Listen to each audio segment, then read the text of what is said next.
Sometimes the light isn't there to save you. Sometimes it's there to keep something hidden in the shadows.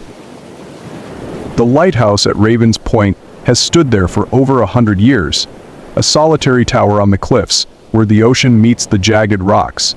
For as long as anyone can remember, it's kept a silent vigil, its light cutting through the thick coastal fog that blankets the shore every night. To passing ships, it's a symbol of guidance and safety, a lone beacon in a dark world. But for those who live nearby, it's something else entirely. I had heard these stories all my life, whispers shared over campfires and late-night drinks. I never believed them, of course, but curiosity has a way of pulling you in, making you question things you'd once dismissed. I suppose that's what led me there, to Ravens Point on that cold, gray morning. The air was damp, the fog so thick that it felt like I was stepping into another world. And there it was, the lighthouse, standing tall and silent against the crashing waves, as if it were waiting for me. You see, no one wants to be posted at that lighthouse. The few who have accepted the job over the years never last long. Some resign quietly after just a few weeks, their eyes hollow, refusing to speak of their time there. Others, well, some never leave at all. They vanish, leaving behind their possessions, a life cut off abruptly, as if they simply stepped out into the fog and were swallowed whole. And the strangest part? No matter who comes or goes, the light keeps shining, an eternal glow that pierces through even the darkest storms, guiding ships and souls alike. I'd heard of Ravens Point as a child, a place spoken of in hushed tones, as if mentioning it too loud would invite something from the fog. They called it the Widowmaker Lighthouse, a place where ships were guided safely to shore. But somehow, the keepers themselves never stayed long. Every family in town knew someone who had worked there, but none of them would talk about it openly. I was warned more times than I could count, but that warning only seemed to stoke my curiosity. I wanted to know what had driven those men away, what had made their faces hollow and their eyes distant after leaving. I never intended to find myself alone in a place like Ravens Point. It was supposed to be a quick visit, a quiet look into a piece of forgotten history. But once you're there, standing at the edge of the world, with nothing but miles of crashing ocean and that dark, brooding sky above, something changes. There's a weight to the air, a kind of silence that presses against your skin, like it's watching you, listening to each step you take. And the lighthouse, standing against the backdrop of storm gray clouds and rough seas, it feels almost alive. Not welcoming, no, but aware. I remember the way it felt stepping inside, the thick smell of salt and mildew, the creak of the floorboards under my feet, and the chill that settled in my bones. Every step felt like an intrusion, a trespass into something that didn't want to be disturbed. It was in that strange silence that I first found the journal wedged between the stones, hidden as though someone had tried to keep it from prying eyes. It was covered in dust, the pages yellowed and brittle, the ink faded with time. I turned to the first page of the journal, my fingers tracing over the delicate, faded ink. The writing was meticulous, careful, like each word was chosen with precision. At first, it was exactly what you'd expect from a lighthouse keeper, a record of his daily routines, his steady duties. His words were calm, straightforward.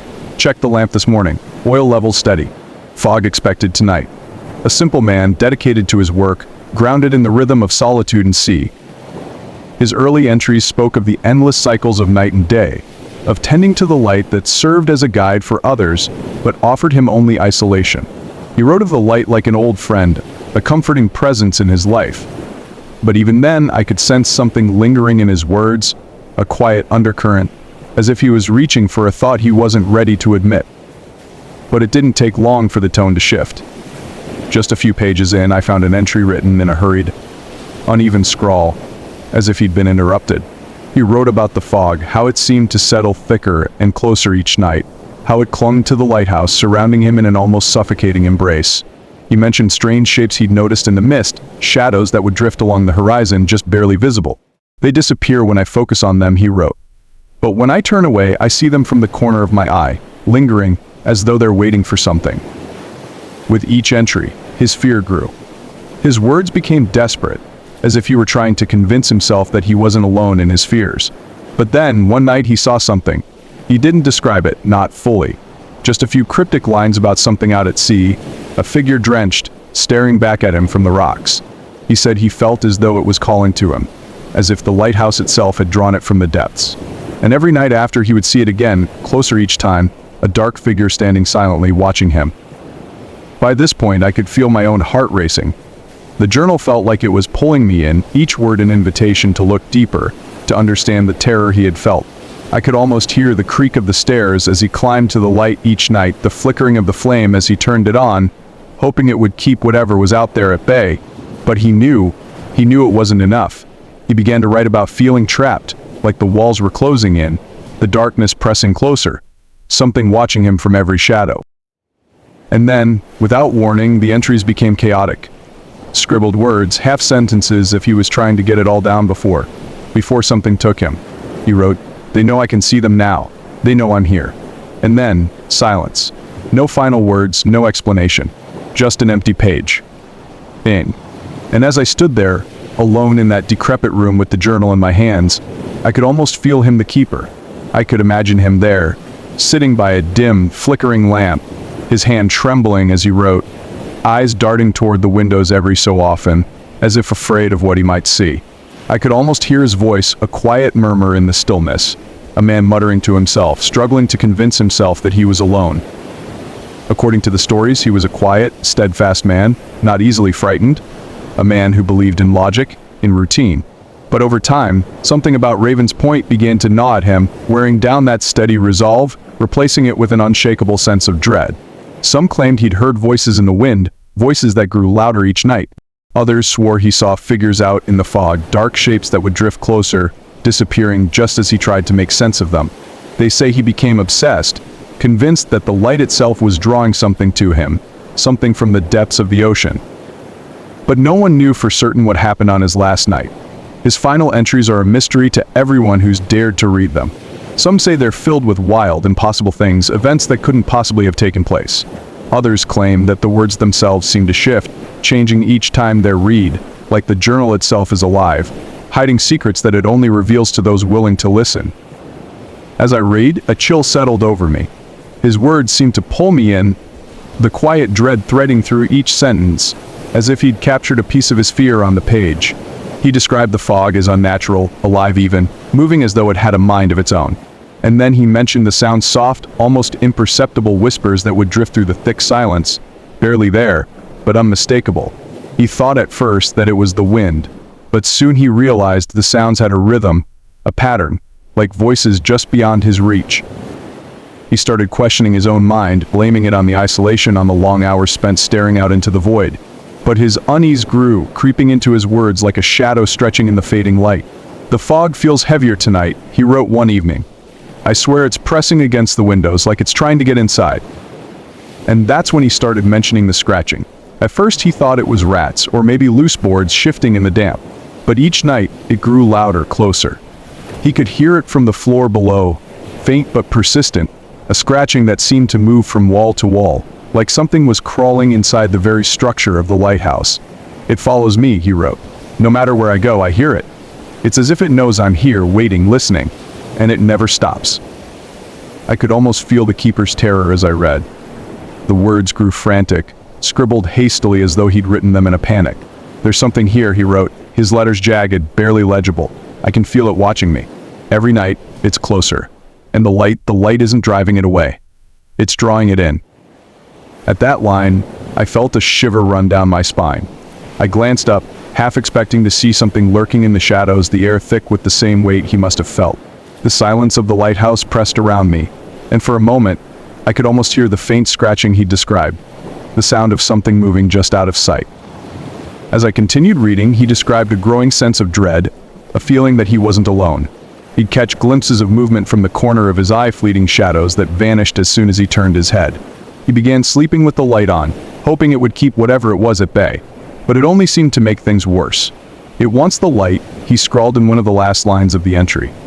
"It's drawn to it like it's feeding off it." There was a pause in the writing, a blank space, as if he'd hesitated, unsure of whether to continue. But then he wrote something that made my skin crawl. I think it knows I'm here. And I think it wants me to leave. Or worse, it wants me to stay." His words echoed in my mind, a whispered warning that hung heavy in the air. As I read, I felt an inexplicable urge to put the journal down, to leave that cursed place and never look back. But something kept me rooted, an invisible thread pulling me further into his story, into the darkness that had taken hold of him. I could feel his fear like a tangible presence, a weight that settled around me as I stood alone in that silent lighthouse. And then I heard it, the faintest sound, A whisper, barely discernible, like someone speaking just beyond the range of hearing. It was so soft, so subtle that I thought it might have been my imagination, but the sound grew a quiet murmur that seemed to seep through the walls, like it was coming from the very bones of the lighthouse. It felt almost alive, like it was watching, waiting for me to understand the depth of what I'd found. I closed the journal, my heart pounding, the silence around me suddenly feeling too heavy, too complete. Every shadow seemed to shift, every creak of the old wood sent a jolt through me, and I realized, standing there, that I wasn't just reading a story. I was stepping into it, becoming a part of whatever nightmare the keeper had faced. And as I looked around the empty room, I couldn't shake the feeling that somewhere, just beyond the reach of the light, something was watching, waiting for me to continue. As I read on, the entries became erratic, hurried, as if he'd been writing them in brief moments of calm, moments where he hoped that he might finally escape whatever held him there. His words had changed. They were no longer the neat, careful script of a methodical man. The lines were rough, jagged, as if written by a trembling hand. And then, without warning, the journal ended with a single, terrifying line.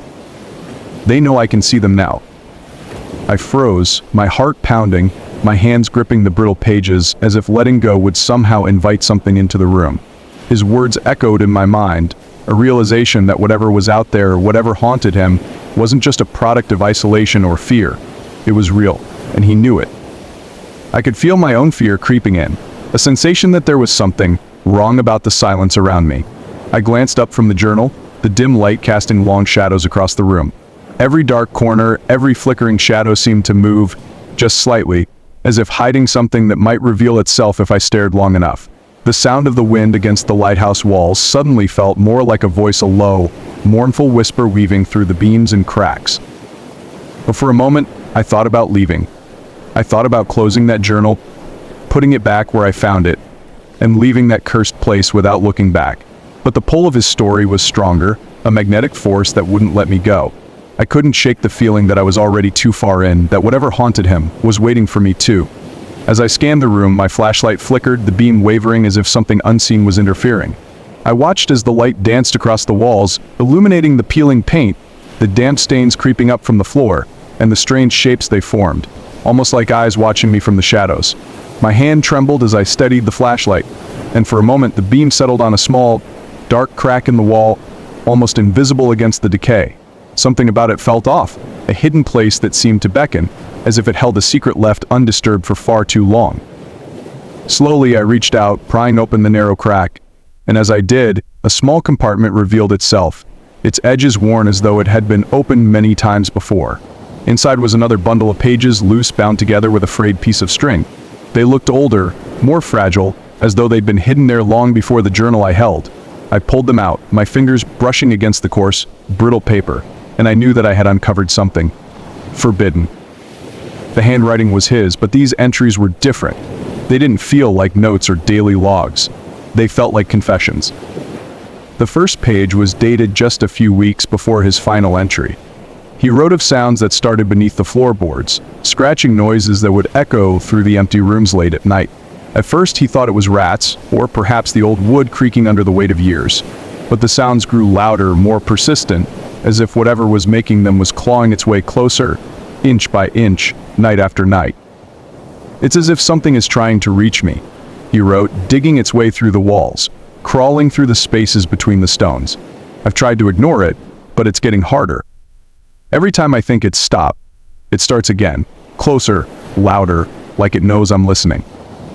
As I read, I could almost hear it myself, the scratching, faint and far away, but growing closer with each second. I held my breath, straining to hear, and in that silence there it was.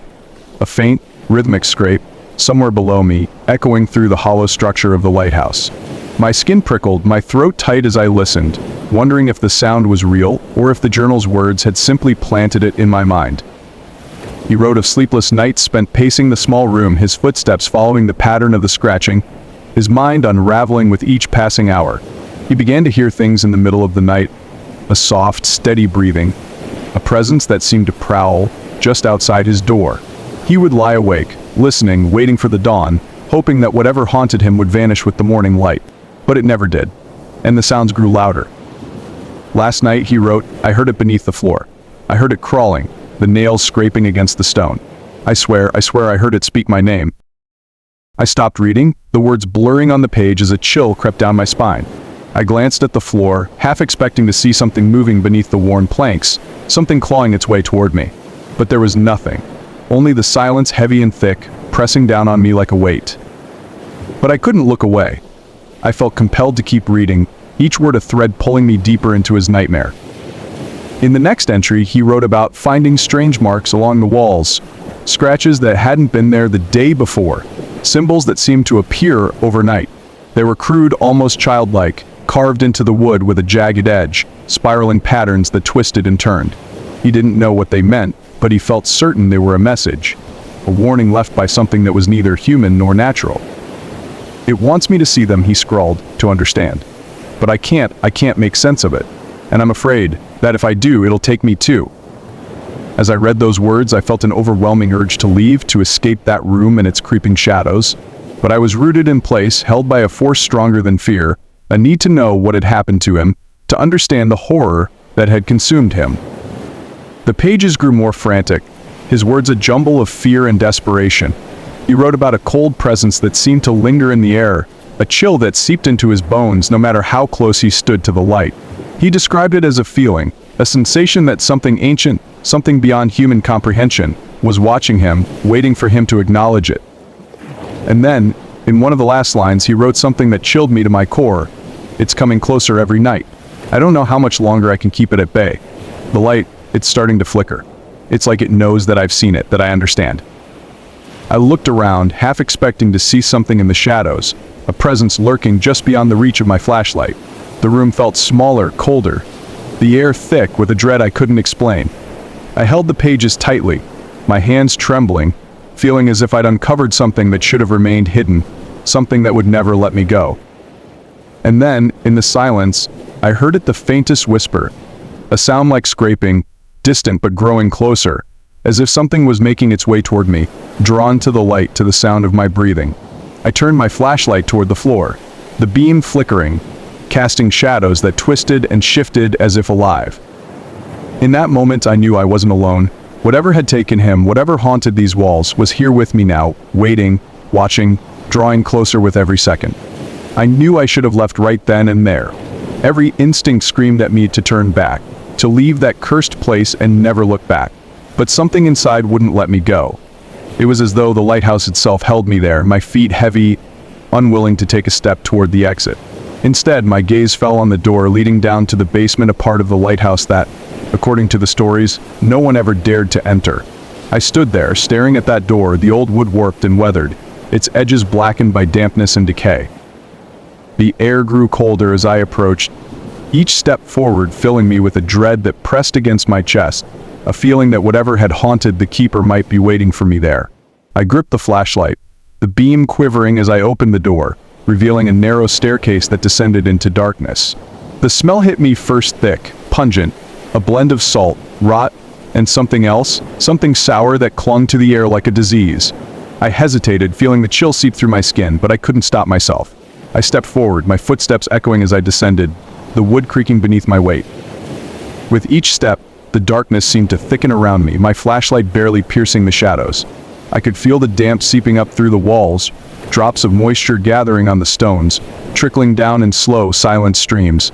The sound of my own breathing filled the narrow space, harsh and ragged, mingling with the distant drip of water echoing somewhere below. And with every step, the cold grew deeper, sinking into my bones, a chill that felt unnatural, wrong, as though the very air was soaked with something beyond the realm of the living. I reached the bottom, the flashlight casting its feeble glow across the damp stone floor. The walls were slick with algae, patches of it creeping up like dark, twisted veins, pulsing with a silent life of their own. The smell of decay was stronger here, almost unbearable, thick and suffocating, clawing at my throat. And then I saw it. A scrawled message, etched into the wall, scratched deep into the stone, the letters crooked and even, as if carved by a desperate hand, "Do not look outside." I felt a shiver run through me, my eyes drawn toward the narrow window set into the wall above, its surface crusted with salt and grime, barely letting in any light. But I couldn't help myself. Slowly, cautiously, I raised my gaze, shining the flashlight toward the glass. Through the layers of filth, I could just make out the vague outline of the sea, the dark waves crashing against the rocks, and in the distance, something else. A figure, barely visible, standing at the edge of the water facing the lighthouse. It was still unmoving, drenched, as though it had just risen from the depths of the ocean. Its head was tilted up, staring directly at me, though I couldn't make out its face, obscured by the shadows and mist. I stood frozen, my breath caught in my throat, unable to look away. The figure didn't move, didn't blink.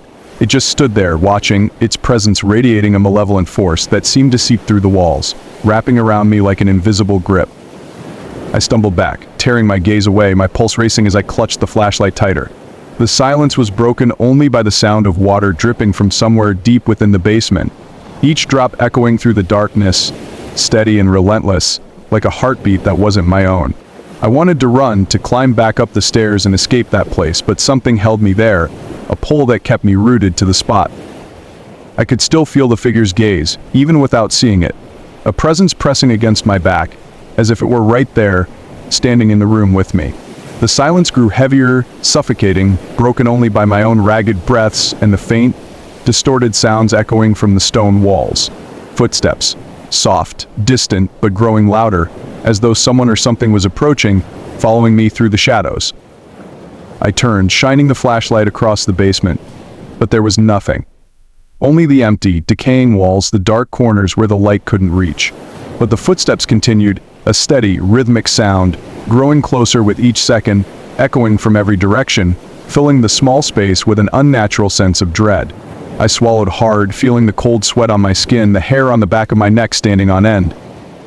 And then, in the silence, I heard it, a faint whisper, barely discernible. A voice that seemed to drift through the darkness, ancient and hollow. It was speaking, the words soft and distorted, but there was a tone to it, something that felt almost mournful. Like a call from beyond, reaching through the walls, searching for something or someone. I held my breath, straining to hear, my mind grasping at the words, trying to make sense of them. But they were just beyond my reach, a sound like water lapping against stone, rising and falling, as though it were speaking from beneath the waves. I took a step back, the beam of the flashlight flickering, casting shadows that twisted and shifted as if alive, and shapes that seemed to move with a mind of their own, circling around me, closing in.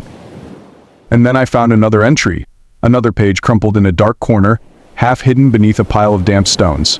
My hands trembled as I picked it up, the paper stained and worn, and the words barely legible. But as I read, I felt the chill deepen, each word sinking into me like ice. "It comes from the sea," he had written, his handwriting jagged and uneven, as if scrawled in haste. "Every night, it rises from the depths, and every night, it comes closer. I've seen it, standing there watching and waiting. I don't know what it wants, but I know that it's coming for me." The realization struck me, a wave of dread that left me breathless. The figure outside, it wasn't just a shadow or a trick of the light. It was something more, something alive, something that had found him, and now somehow it had found me too. I dropped the page, my pulse thundering in my ears, every instinct screaming at me to run. But the footsteps hadn't stopped. They were louder now, echoing from all sides, like a heartbeat pulsing through the stone walls, relentless, drawing closer with every beat. I took a step back, the cold pressing in, the air thick with a presence I couldn't see, couldn't escape. The whispering grew louder, rising to a low murmur that filled the room, words that twisted and overlapped, slipping through the darkness, surrounding me. I couldn't understand them, but I felt their meaning, a message that seeped into my mind, heavy and inescapable. And as I stood there, frozen, I realized I was no longer alone. The light was on, but it no longer felt like a comfort. It felt like a trap, an invitation, a beacon for something lurking in the shadows. And somewhere, just beyond the reach of that feeble glow, something was waiting, watching, drawing closer with each passing second. The silence stretched on, broken only by that steady drip, that faint, distorted sound of footsteps echoing through the walls. I forced myself to turn, the flashlight casting a pale glow across the basement as I took a slow, trembling step back toward the stairs, every fiber of my being screaming at me to run. But as I moved, I could feel it, a presence just behind me, a darkness pressing in, a chill that seeped through my skin, into my bones. The air grew heavy, thick with the weight of something ancient, something that didn't belong to this world. And I knew, without a doubt, that whatever had found him had found me too. I stood there, clutching the journal and the damp, crumbling pages, feeling as though I was holding onto the last desperate words of a man trapped in a nightmare he could never escape. Every entry I read, every scrawled line, pulled me deeper into his despair, as if his terror had seeped into the pages, ready to consume anyone reckless enough to uncover it. His final entries became increasingly disjointed, frenzied, like the frantic scribbles of someone trying to document the horror before it overtook him. One page was dated just days before his disappearance. The keeper had written about his attempts to leave, about the pull he felt each time he tried to turn his back on the light. He described stepping outside one night, the fog thick around him, feeling the cold bite of the wind. But then he stopped, frozen, unable to take another step, as if the light itself were reaching out, holding him back. He wrote, "It's like it knows I want to leave, like it's become aware of me, aware of my fear." The words struck a chord, a chill that went deeper than the damp air around me. I'd heard of places that seemed to trap people, of objects that seemed to have a life of their own.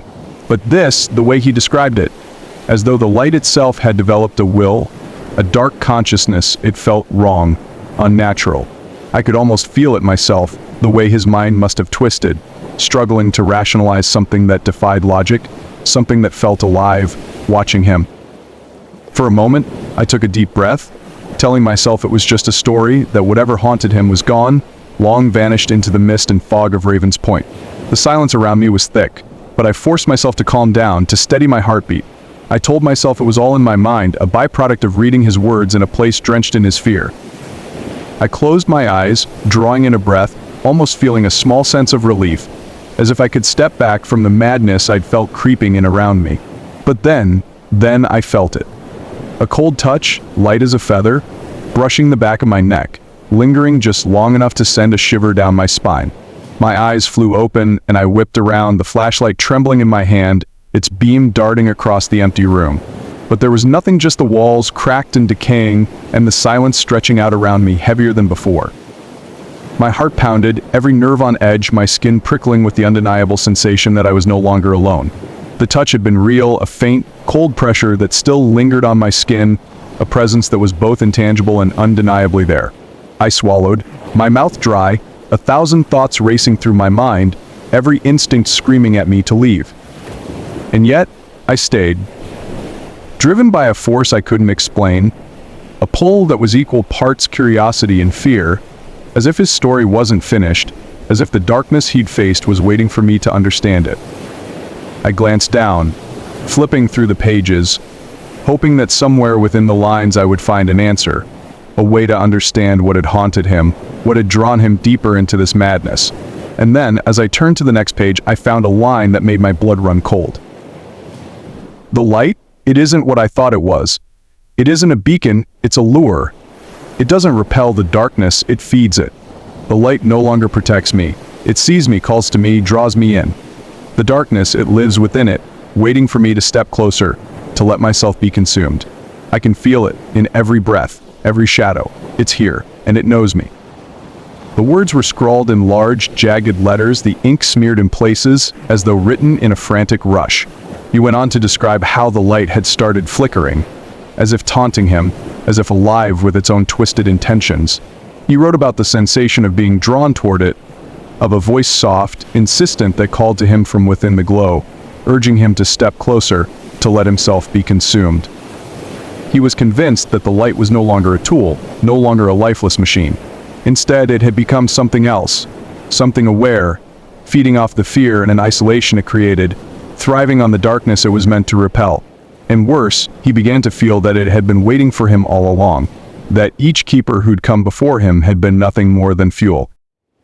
I felt a sick twist in my stomach, my pulse racing as I read on, each word pulling me deeper into the horror he'd experienced. And then he wrote something that sent a chill straight through me. "I don't think I can leave. I've tried so many times, but each night, the light calls me back, stronger than before. It's like it's pulling me in, drawing me to it. And the dark, it no longer fears the light. It has learned to live within it." I stopped, the words blurring as I stared down at the page, my mind reeling. The thought of a darkness that could survive within the light, hiding in plain sight, growing stronger with each flicker. Each night, it was something beyond fear, beyond comprehension. I looked up, the walls pressing in around me, the silence thick and oppressive, as though the lighthouse itself had taken on a life of its own, a presence that was both ancient and consuming. For a moment, I felt the urge to call out, to ask if anything was there, watching me from the shadows. But I held back, the weight of his words pressing down on me, a silent warning that I was already too close, that whatever had haunted him might now be aware of me, watching from the flickering shadows. The silence grew heavier, the faint sound of dripping water echoing in the distance, a rhythmic beat that seemed to match the racing of my own heart. And then, somewhere in the darkness, I heard it, the faintest whisper, soft and distorted, like a voice carried from across the vast expanse of the sea. And somewhere, just beyond the edge of my vision, I felt it, a presence, dark and hungry, watching me, waiting for me to understand its final, terrifying truth. The silence hung heavy, a tangible weight pressing down on me, as I turned to what I knew would be the final entry in the lighthouse keeper's journal. My hands trembled, each word feeling like a step into a darkness I couldn't understand, an abyss that seemed to stretch deeper with every page. This last entry, it was different. The letters were smeared, jagged, scrawled in such haste that the ink bled into the fragile paper. There was no order to his words, no coherence.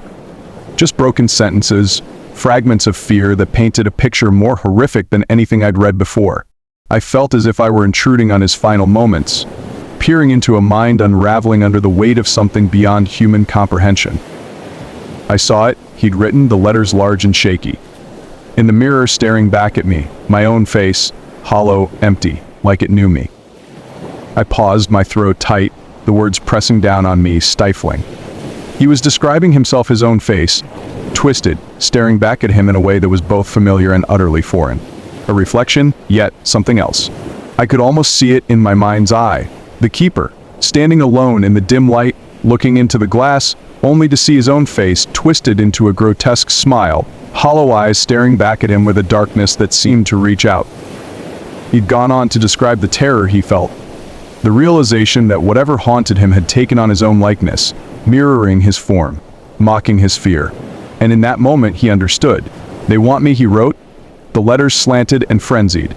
They want me to join them, in the light. The final line hung on the page, a testament to his descent into madness, a realization that whatever haunted the light wanted him, and perhaps had always wanted him. I felt a chill seep into my bones, a cold that seemed to reach deep into my soul, as if the darkness that had claimed him were waiting to do the same to me.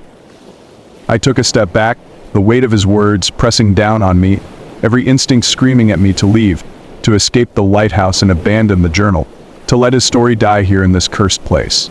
My hands shook as I closed the book, taking a deep, shuddering breath, trying to steady myself. The air around me felt thick, the silence pressing in, broken only by the faint whisper of the wind outside. But as I took another step toward the door, something happened that stopped me cold. The light flickered on. There was no power, no reason for it to be on. And yet, there it was, the beam piercing through the darkness, casting a glow that should have been comforting but felt twisted, wrong, casting long shadows that stretched across the walls, warping and shifting like they had a life of their own. I stood there, frozen, my pulse pounding in my ears, the weight of the journal heavy in my hands. I told myself it was just an electrical glitch, a trick of the old wiring. But deep down, I knew that this was something else, something far more frightening. It was as if the light were alive, aware, beckoning me closer, urging me to step forward and surrender to whatever waited within. For a moment, I forced myself to look away, my hand on the door handle, ready to leave, to escape this nightmare. But a feeling crept over me, a sensation that I was being watched, that something was standing just beyond the reach of the light, waiting. My gaze drifted back, almost against my will, drawn to the top of the staircase where the light glowed brightest. And there, at the very top, I saw it. A figure, barely visible, obscured by the shadows, watching me from above. It stood still, unmoving, its features hidden in the darkness, but I could feel its gaze, a cold, piercing stare that seemed to reach deep into me, chilling me to the core. My heart raced, every nerve on edge, a primal fear clawing its way up my throat. The figure's presence was unmistakable, a dark silhouette against the blinding light. It was like looking into the past, into the very scene the keeper had described, the thing he'd seen, the figure he'd feared, waiting for him at the top of the lighthouse.